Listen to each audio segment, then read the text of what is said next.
Bonjour à tous et bienvenue sur notre chaîne YouTube, la chaîne de Ligne Droite. Je vous invite à vous abonner à cette chaîne, à aimer, à partager, à commenter ces vidéos. C'est très important pour notre référencement et c'est une manière de nous soutenir. Merci à vous tous. Oui, déni de l'évidence ou déni de réalité, on le nommera comme on veut. En tout cas, on peut le constater, hein. Je donne quelques exemples comme ça. Le vaccin fonctionne, bien sûr. Le vaccin empêche la transmission, le vaccin empêche la contamination. Et pourtant, les multidosés, dont le meilleur exemple est le PDG de la firme Pfizer, a contracté une fois de plus, et c'est déjà la troisième, je crois, la Covid-19. Là, premier exemple, on pourra parler de déni de réalité. Emmanuel Macron a fermé Fessenheim. Aujourd'hui, plus de la moitié des centrales sont à l'arrêt et seulement 24 fonctionnent, de quoi réussir à nous priver d'électricité cet hiver.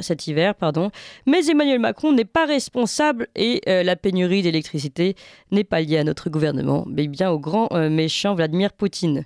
Déni de réalité. L'inflation avait commencé bien avant la guerre en Ukraine, mais l'inflation est due à l'invasion russe. Déni de réalité. L'économie russe est à genoux, avait affirmé Bruno Le Maire il y a un peu plus d'un mois. La France, hier, nous annonce le même Bruno Le Maire, est à l'euro près. Déni de réalité ou même inversion des réalités. Tous ces acteurs politiques mentent, peut-être consciemment, mais le pire est presque finalement pas le mensonge des politiques qui n'a rien de nouveau, mais le suivisme des médias ou même de la population face à ce déni de réalité. Comment l'expliquer ? C'est la question que je souhaite poser dans cette table ronde qui finalement soulève un vrai problème de fond. J'ai donné des exemples d'actualité, mais il y en a tant d'autres. Mais le problème, lui, est bien plus profond. Pour en parler, je suis avec trois invités. Anne-Sophie Chazot, bonjour. Oui, bonjour. Vous êtes essayiste et chroniqueuse et auteure de ce livre « Liberté d'inexpression, des formes contemporaines de la censure » aux éditions... je crois que j'ai pas exactement... C'est l'Artilleur. Oui, c'est ça, c'est aux éditions de l'Artilleur. Je suis également avec Jean-Louis Arouel, bonjour. Historien du droit français, agrégé de droit, professeur émérite de l'université Panthéon-Assas Paris 2 et auteur notamment, parce que vous avez écrit de nombreux livres, de ce livre-là, Les droits de l'homme contre le peuple. Et dernièrement, cet ouvrage qui a été réédité, Le vrai génie du christianisme, aux éditions Jean-Cyril Godefroy. Et puis nous sommes avec Jean-Louis Isambert. Bonjour Jean-Louis Isambert. Bonjour Clémence. Vous êtes journaliste, écrivain, ancien collaborateur régulier du mensuel économique et financier Les Échos, du célèbre magazine VSD, ainsi que de l'Humanité. Vous avez écrit l'année dernière, non il y a 2 ans maintenant je crois, avec Claude Janvier, Covid-19, le bilan. Non, ça c'était l'année dernière, pardon, je vais y arriver. Covid-19, le bilan en 40 questions chez IS Éditions. Et puis, vous avez publié également cet article tout à fait en lien avec ce que nous allons aborder aujourd'hui, vers un journalisme de soumission, c'est dans le magazine Nexus, vers un journalisme de soumission. Donc, c'est été publié ce mois-ci. Alors, pour aborder cette question, je vais donner la parole aux femmes. D'abord, Anne-Sophie Chazot, concernant la question générale de ce déni de réalité. Est-ce qu'on est dans une situation pire que d'habitude ? Est-ce que ça a toujours existé ? Et comment l'expliquer ? Alors écoutez, moi je ne peux pas prétendre avoir une vision parfaitement historiquement précise de l'évolution de ce phénomène, mais pour ce qui concerne la période la plus récente, je crois que vraiment on est dans une dérive extrêmement préoccupante du phénomène. En tout cas, je peux me prononcer sur, je dirais, les 50 dernières années. Je crois qu'on assiste à quelque chose de tout à fait grave, et je dirais particulièrement grave en France.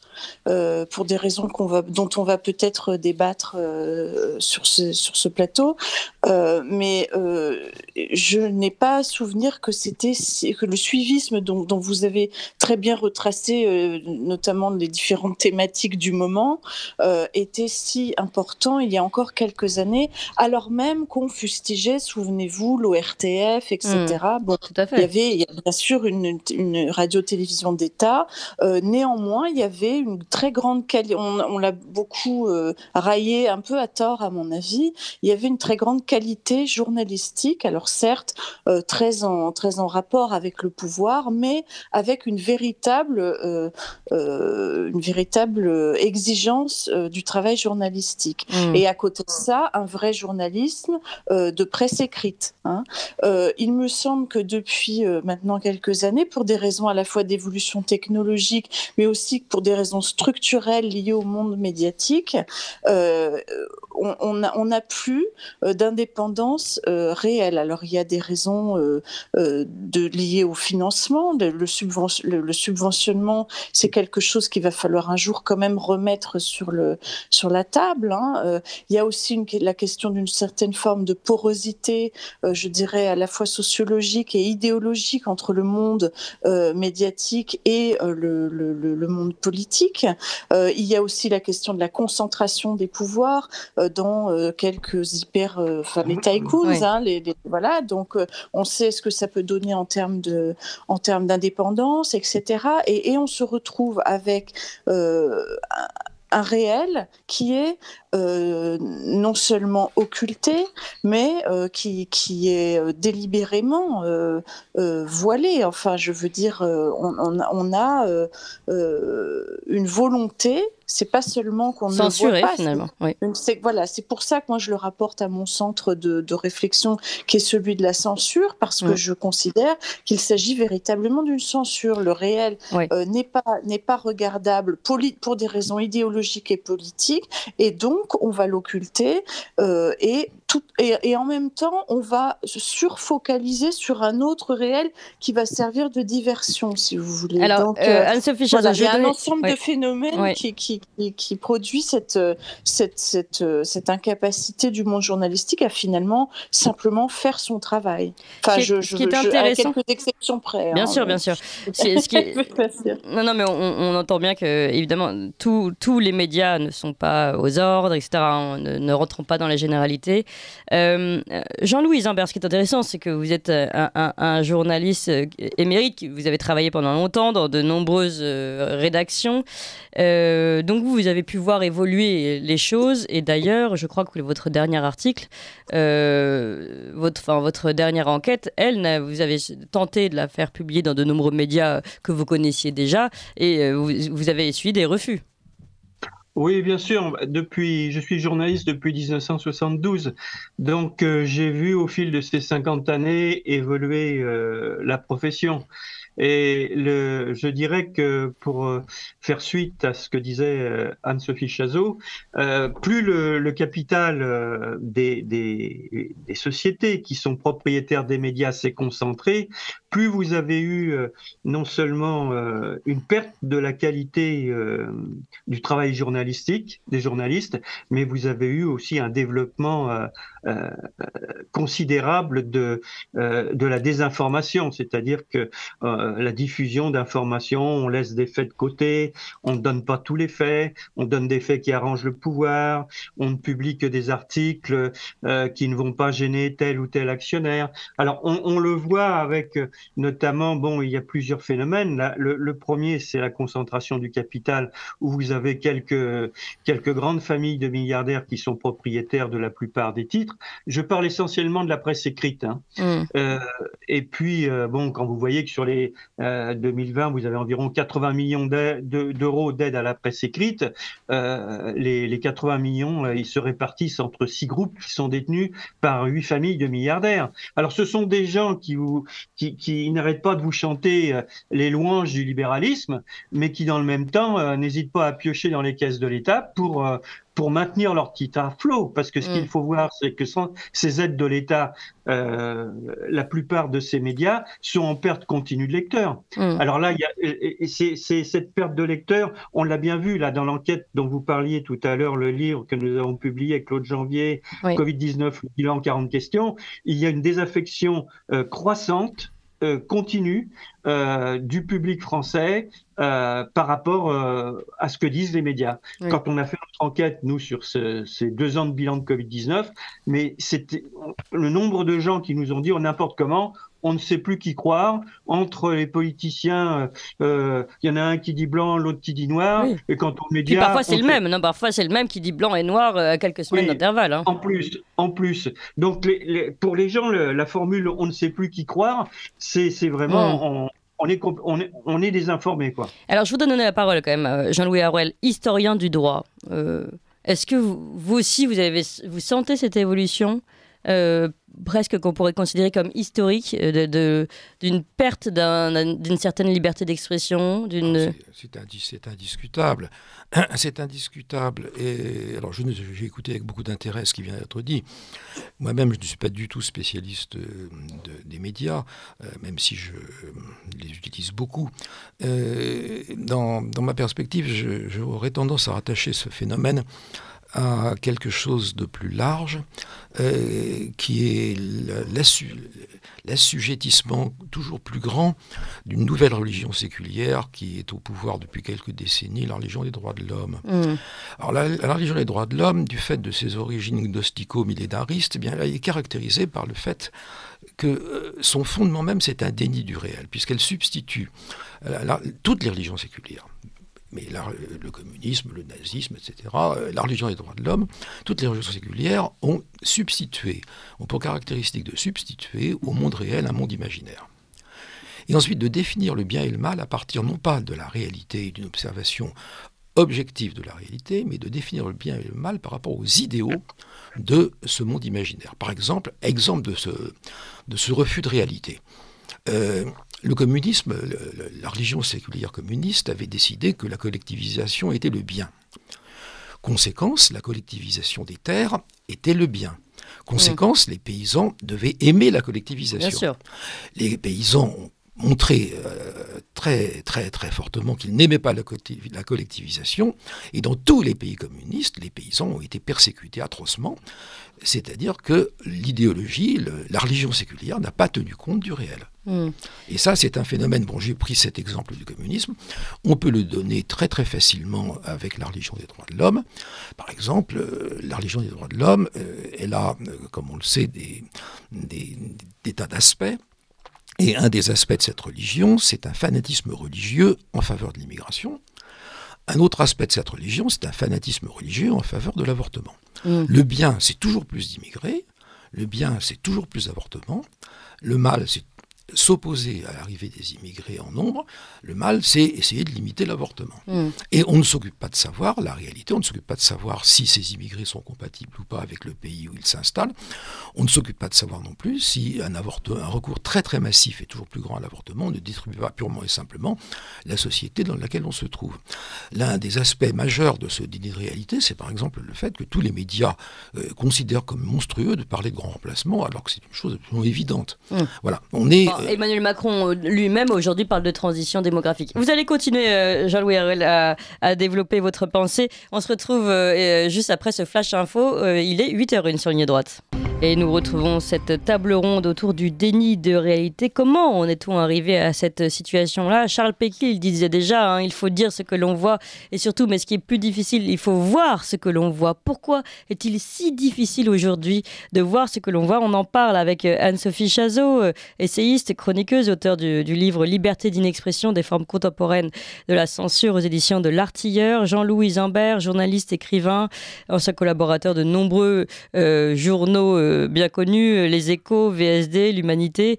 Récemment, votre dernier livre coécrit avec Claude Janvier et Covid-19, le bilan en 40 questions chez IS Éditions. Et puis nous sommes avec Jean-Louis Harouel, historien du droit français, agrégé de droit, professeur émérite de l'université Panthéon-Assas, Paris 2, et auteur notamment de ce livre qui a été réédité, Le vrai génie du christianisme, aux éditions Jean-Cyril Godefroy. Mais peut-être d'ailleurs citer plutôt Les droits de l'homme contre le peuple, puisque vous parliez des droits de l'homme à l'instant. C'est à quelle édition, Les droits de l'homme contre le peuple ? Des Clés de Brouwer. des clés de brouwer.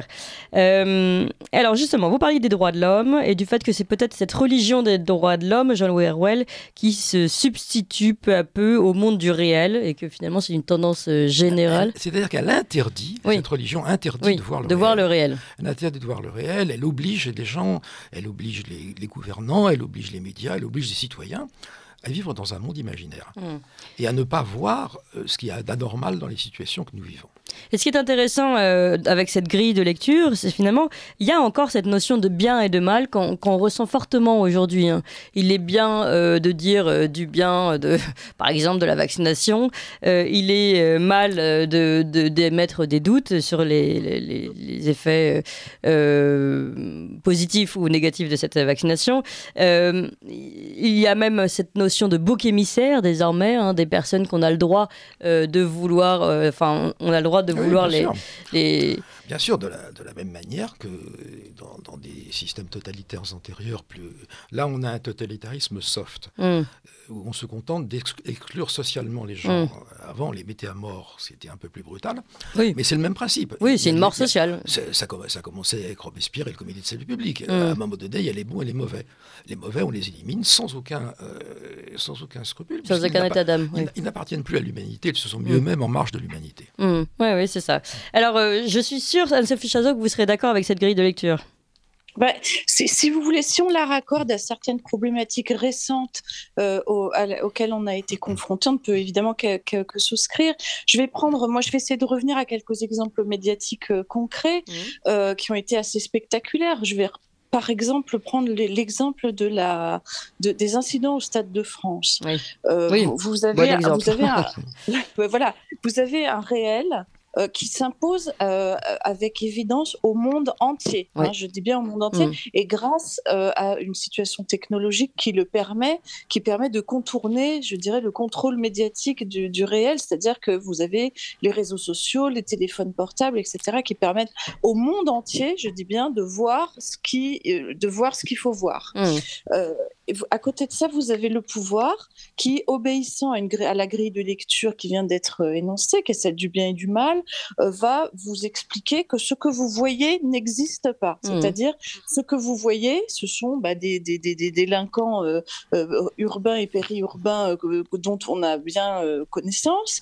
Vous ne les voyez pas. En fait, on vous explique que ce sont des supporters britanniques. Ça, c'est donc le pouvoir qui, de façon délibérée, ment.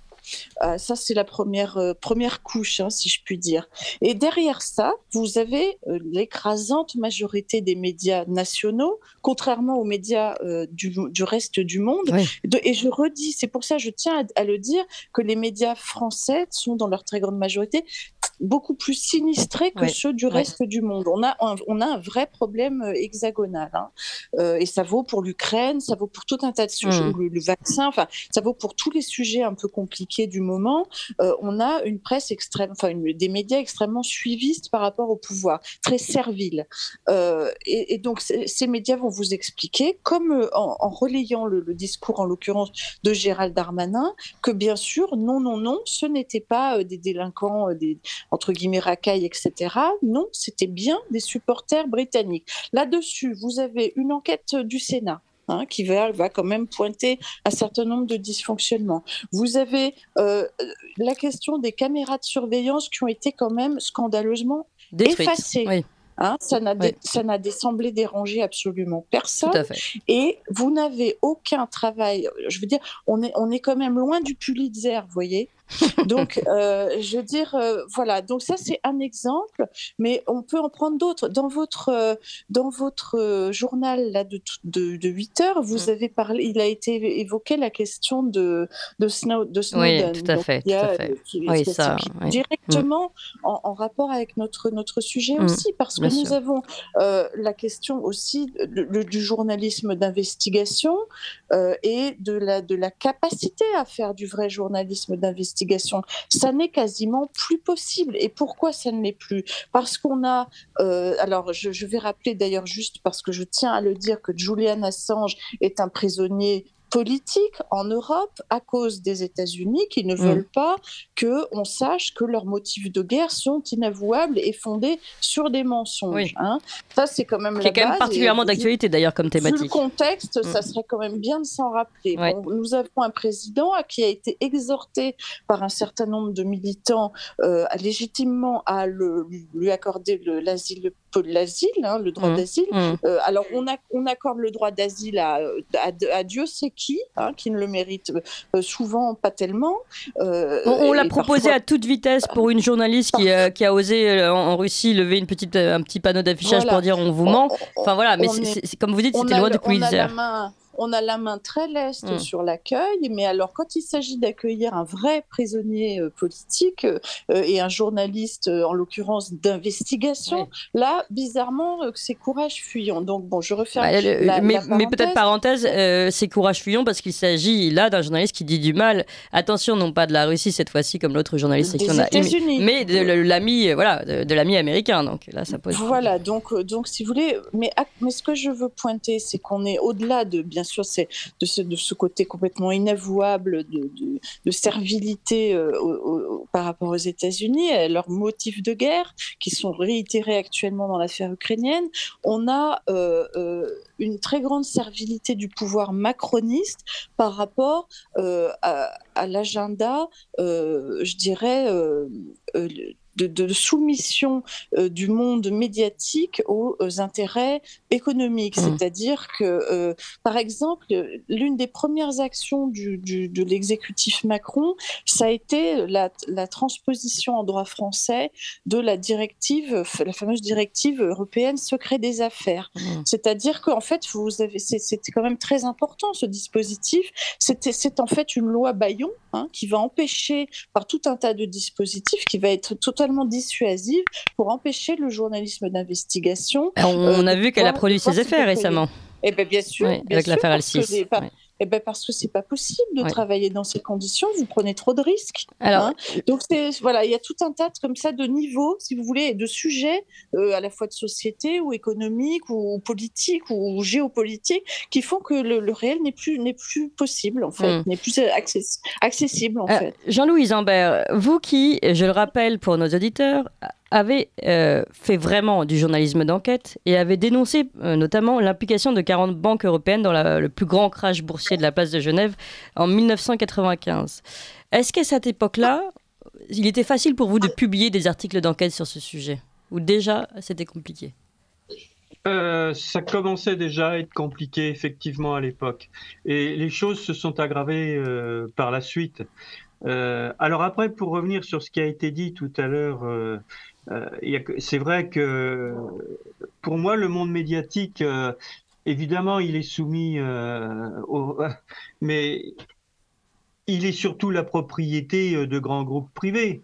Et comme on dit en matière d'urbanisme et d'architecture, on dit souvent que les maisons ressemblent aux personnes qui les habitent. Je dirais que c'est un peu pareil pour le métier de journaliste. Ce sont les journalistes qui font ce qu'est la presse aussi. Ils ne sont pas du tout forcés d'accepter la censure qui s'exerce ou l'autocensure qui s'exerce régulièrement au quotidien quand ils rédigent des articles. Du reste, la plupart d'entre eux, souvent, travaillent, notamment dans la presse régionale, à partir des dépêches AFP. Vous voyez souvent des articles signés la rédaction avec AFP. Mais quand vous voyez, dans l'interview qu'a faite Philippe Danès, qui vient d'être publiée dans Nexus, je donne des exemples de désinformation qui ont été faites au travers de dépêches de l'AFP. Bon, quand vous voyez que c'était ces exemples de désinformation sur le médicament ivermectine, par exemple, ça arrive dans toutes les salles de rédaction. Alors à partir de là, il est bien évident que les journalistes reprennent la dépêche AFP et travaillent avec ces dépêches. On change le titre, on modifie un peu après en fonction de phénomènes locaux, etc. ou de faits qui se sont déroulés, mais il était déjà à l'époque, en 1995-98, difficile de parler le plus grand crash boursier de la plage de Genève. Vous aviez 40 banques impliquées, 2 ans d'enquête du cabinet des affaires complexes, structure judiciaire spéciale sur la place de Genève, et l'affaire s'est réglée en 3 jours devant une cour correctionnelle sans jury.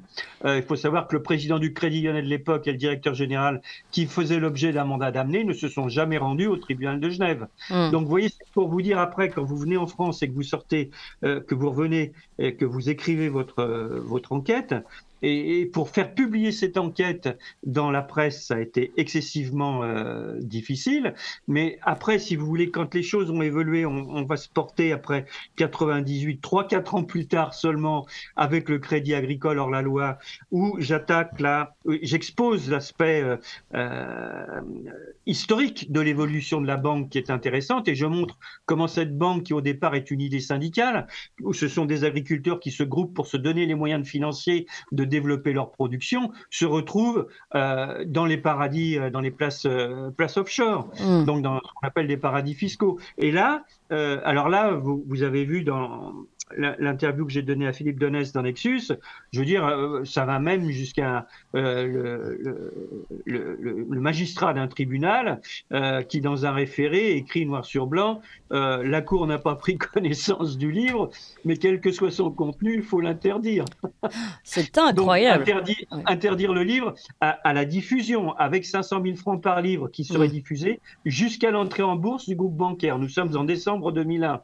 Bon, alors après, vous avez l'autre exemple aussi que je donne dans cette interview, quand au bout d'une très longue enquête qui commence en 1991, que je poursuis par moment pour voir où en sont les principaux protagonistes jusqu'en 2015-2018, sur les relations entre des dirigeants français au sommet de l'appareil d'État avec des dirigeants de groupes criminels qui sont recherchés par Interpol, qui sont en France. Quand vous arrivez avec une enquête comme ça dans une salle de rédaction, vous, Clémence, vous êtes rédactrice chef, vous allez dire oh là, c'est chaud, il me faut les preuves. Donc je fournis les preuves. Je montre que ces individus sont recherchés par Interpol, qu'ils ont des sociétés en France, qu'Interpol précise en cas de localisation procéder à l'arrestation immédiate. Ce ne sont pas des casseurs de vitrines, ce sont des gens quand même qui sont impliqués dans des attentats à la bombe dans des hôtels contre des agents civils, etc., etc. Alors, voilà les gens qui sont protégés à l'époque. Et pour faire sortir une information comme ça, au moment où la CIA est en train de préparer, l'administration de Washington est en train de préparer, avec d'autres services occidentaux, principalement anglais et français, les interventions, les printemps arabes, ce qu'on va appeler les printemps arabes, il est évident que quand vous arrivez avec une enquête comme ça, vous gênez considérablement. Bien sûr. Mais là où je voudrais peut-être... tout à l'heure, vous parlez de censure et du fait que les journalistes appartiennent à des grands groupes. Mais est-ce que finalement, aujourd'hui, on n'est pas... Enfin, moi, j'ai été formée avec des journalistes qui sont aujourd'hui à Libération et ailleurs. Et donc, je les connais un petit peu de l'intérieur. Et je crois que c'est plutôt de l'autocensure. Je crois qu'ils pensent vraiment qu'ils font un bon travail et je crois qu'ils croient en ce qu'ils font. Et ils n'appliquent pas une censure parce qu'ils ont le fusil sur la tempe. Et en fait, c'est ça qui est particulièrement intéressant. Et Jean-Louis Harouel, je voudrais vous poser cette question. Est-ce que finalement, on a intégré un ordre moral, le journalisme, mais d'autres. D'ailleurs, en parlant d'ordre, je précise qu'il n'y a pas que la presse. Maître Divisio se retrouve aujourd'hui devant l'ordre des avocats. Professeur Perron s'est retrouvé devant l'ordre des médecins. Donc, en parlant d'ordre, là, on va dire que il y a une nouvelle ordre moral, on va dire, qui décide de ce qui doit être autorisé et ce qui ne l'est pas. Absolument, il y a cet ordre moral et je pense qu'il y a beaucoup de gens qui sont des croyants sincères. C'est une religion. On est dans un nouveau système de religion. Les religions séculières ont cette particularité qu'elles ont leurs dévots, leurs croyants, leurs fanatiques. Et leurs convertis. Leurs convertis, bien sûr. Et les convertis sont souvent les pires, parce que rien n'est pire que l'ardeur d'un néophyte. Et donc c'est tout à fait vrai. Et alors les gouvernants eux-mêmes sont soumis à cette religion séculière. Et alors, la particularité d'une religion séculière, c'est que quand elle est au pouvoir dans un pays, dans un État, il n'y a pas de laïcité. Le gouvernement devient la chose de cette religion séculière. Il n'a aucune liberté. Tant qu'il y a eu la distinction du religieux et du politique, le pouvoir politique avait une liberté à l'égard des idéaux de la religion. Et il faisait un peu ce qu'il voulait. Le roi de France avait beau être le roi très catholique, le roi très chrétien, je veux dire, ça n'empêchait pas d'être allié avec l'islam, c'est-à-dire avec le diable à l'époque, contre l'Empire et contre l'Espagne, parce que politiquement ça l'arrangeait.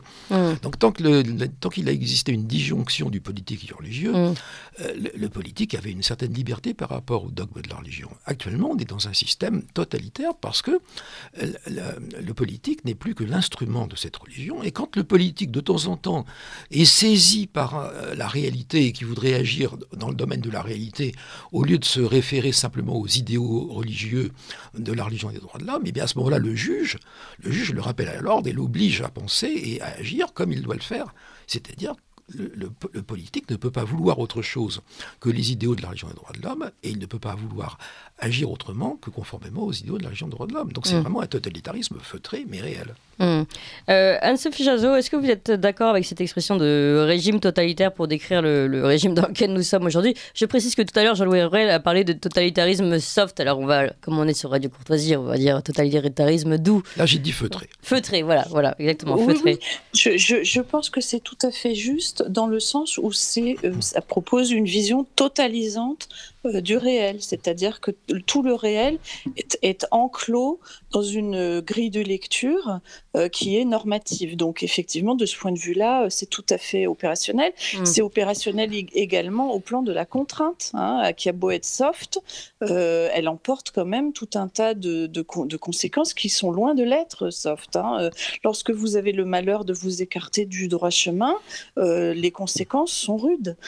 Par ailleurs, il y a quelque chose d'assez... Je vais revenir à quelque chose d'assez concret, toujours pour rester sur des exemples pour nos auditeurs, mais je vais prendre par exemple l'élection de Giorgia Meloni.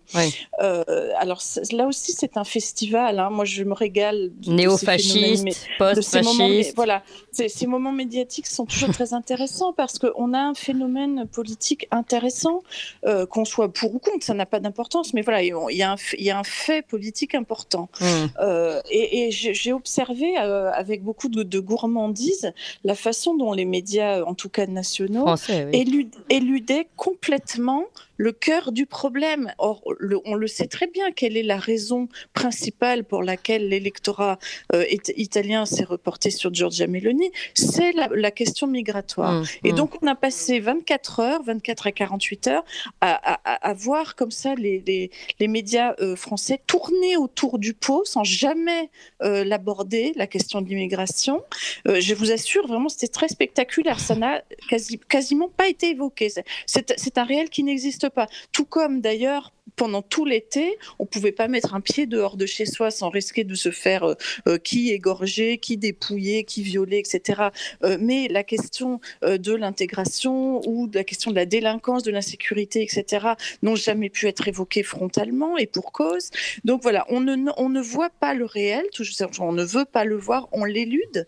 Donc il y a une euphémisation, si vous voulez, de ce réel-là, que ce soit le réel sécuritaire ou la question migratoire en l'occurrence pour ce qui concerne Giorgia Meloni, et parfois les deux, puisqu'il arrive que statistiquement elles aient tendance ces deux réalités à se rejoindre, et on a à côté de cette euphémisation du réel une espèce de réenchantement du monde avec des créations de mots. C'est-à-dire qu'on invente un réel qui va coïncider avec la fiction dans laquelle on évolue. Donc on va créer des mots. Alors là, il y avait cette espèce de jubilation du petit enfant qui découvre le langage, là, depuis 2 jours. Alors c'est post-fascisme, crypto, je sais pas quoi. Crypto-fasciste, néo-fasciste. On a eu tous les fascismes. Des préfixes partout, parce qu'on crée... on crée un réel qui n'existe pas. Et alors là, je vais juste préciser une chose. Celui qui existe. C'est-à-dire, vous voyez, le réel qui existe, on ne veut pas le voir. Et celui qui va pouvoir aller avec nos cadres idéologiques de perception du monde, on va donc créer des mots pour le décrire. C'est quand même assez fascinant. Donc, on a eu 24 heures sur le post-fascisme. Vous voyez, donc Anne-Sophie Chazot, moi, j'adore ça. Nous recevions hier à ce sujet la préfacière de Giorgia Meloni, donc qui la connaît bien, qui l'a suivi, qui a suivi sa campagne, Marie d'Armagnac, et qui nous expliquait que ces qualificatifs de post-fasciste, néo-fasciste, etc., ne sont absolument pas utilisés en Italie, et qu'il s'agit seulement d'une exception française. C'est une alliance de centre-droit en Italie. Donc, sur le plan de la catégorisation, on va dire, du monde politique. Cela montre bien ce que vous disiez tout à l'heure avec le The Guardian et le Stade de France. En fait, en France, on a quand même une exception française à vouloir toujours stigmatiser plus et caricaturer plus, quoi. C'est parce qu'on est la patrie des droits de l'homme. Oui, c'est vrai. Après, c'est pas la seule raison. C'est aussi vraiment, moi, je me permets d'insister, c'est vraiment une question de servilité. Je vais encore, excusez-moi, reprendre un exemple. C'est par rapport à l'Ukraine. Vous avez eu la chaîne LCI qui a été prise la main dans le pot de confiture en train de faire un énorme fake. Vraiment un fake de compétition, je veux dire, en prétendant qu'il n'y avait pas de mouvement contre les sanctions contre la Russie, etc. Et donc elle prise la main dans le pot de confiture. Le jour même de ce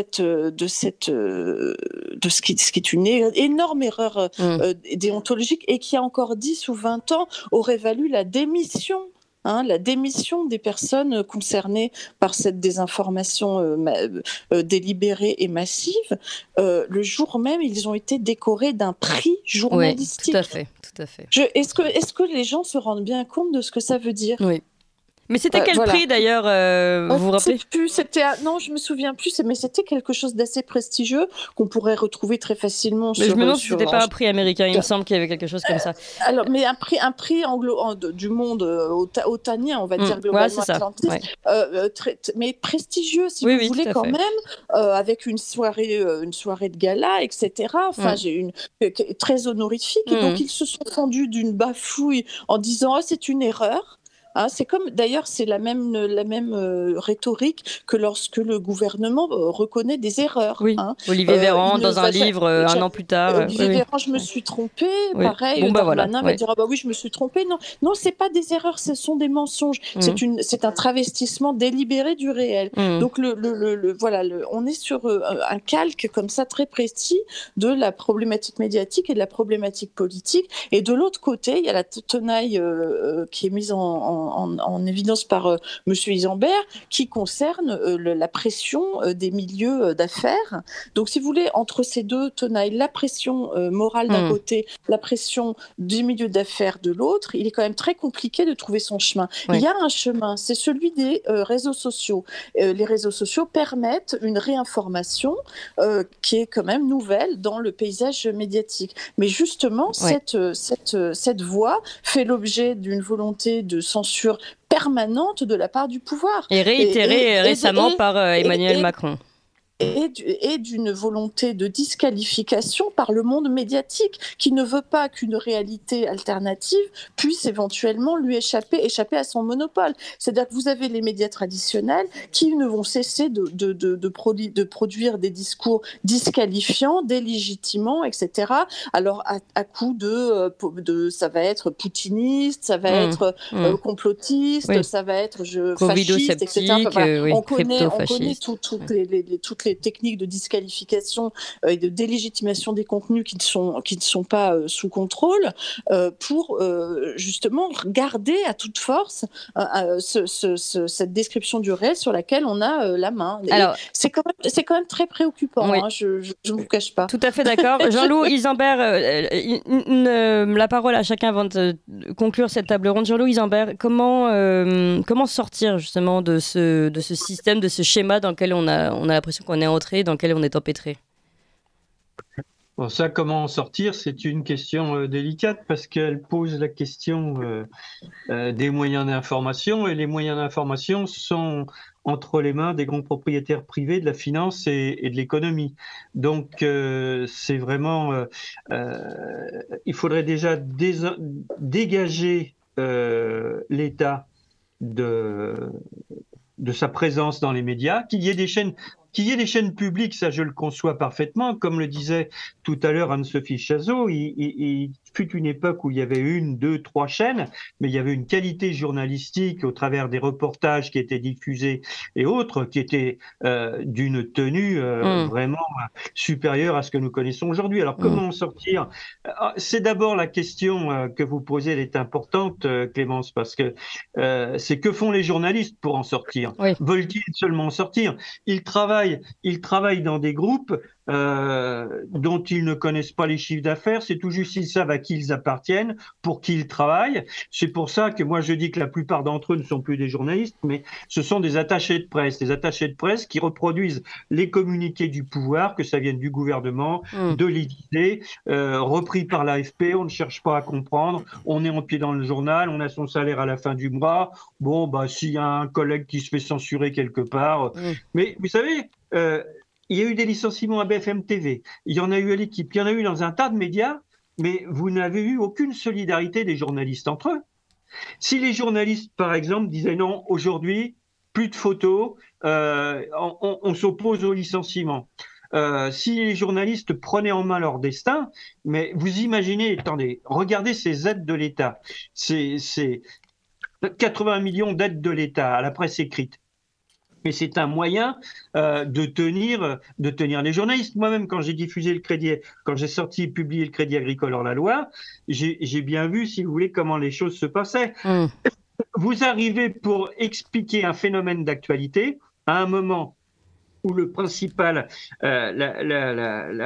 institution financière concernée est en train de rentrer en bourse et diffuse dans les médias, à coût de millions d'euros, des publicités, devenez actionnaire du Crédit Agricole. Évidemment, vous n'êtes pas le bienvenu à ce moment-là. Je donne la parole à Jean-Louis Harouel, car nous sommes en retard pour conclure cette table ronde. Écoutez, très brièvement, à un niveau qui est à la fois celui de la presse et celui de la société en général, je dirais pour rétablir la liberté de pouvoir dire le réel, de pouvoir le voir et de pouvoir le dire. Il y a, à mon sens, un élément majeur à faire intervenir, c'est mettre fin à ce droit pénal religieux qui punit sévèrement, durement, ceux qui ont le malheur de commettre le blasphème, de dire ce qu'ils voient. Voir ce qu'il voit. Eh bien oui, mais on revient à cette grille de lecture. Sortir du droit pénal religieux. Oui. Mais en réalité, on n'est pas dans le droit pénal religieux, mais... Non, mais de la religion des droits de l'homme. Oui. C'est le droit pénal de la religion des droits de l'homme. Les blasphèmes contre les dogmes de la religion des droits de l'homme. C'est bien noté. Merci beaucoup à vous trois. Jean-Louis Harouel, historien du droit français, et ce livre, Les droits de l'homme contre le peuple, chez Desclés de Brouwer. Et puis votre ouvrage, Le vrai génie du christianisme, aux éditions Jean-Cyril Godefroy. Anne-Sophie Chazot, Liberté d'inexpression des formes contemporaines de la censure, aux éditions de l'Artilleur. Et puis je crois bientôt un prochain livre. Et Jean-Louis Imbert, et ce livre, le dernier, parce qu'il y avait aussi Le virus et le président, que je n'ai pas cité tout à l'heure, chez Yes Éditions, toujours avec Claude Janvier. Covid-19, le bilan en 40 questions. Merci beaucoup à vous trois. Vous appréciez cette émission? Alors aidez Radio Courtoisie à en produire d'autres, en indépendance totale. Rendez-vous sur soutenir.radiocourtoisie.fr. Merci d'avance.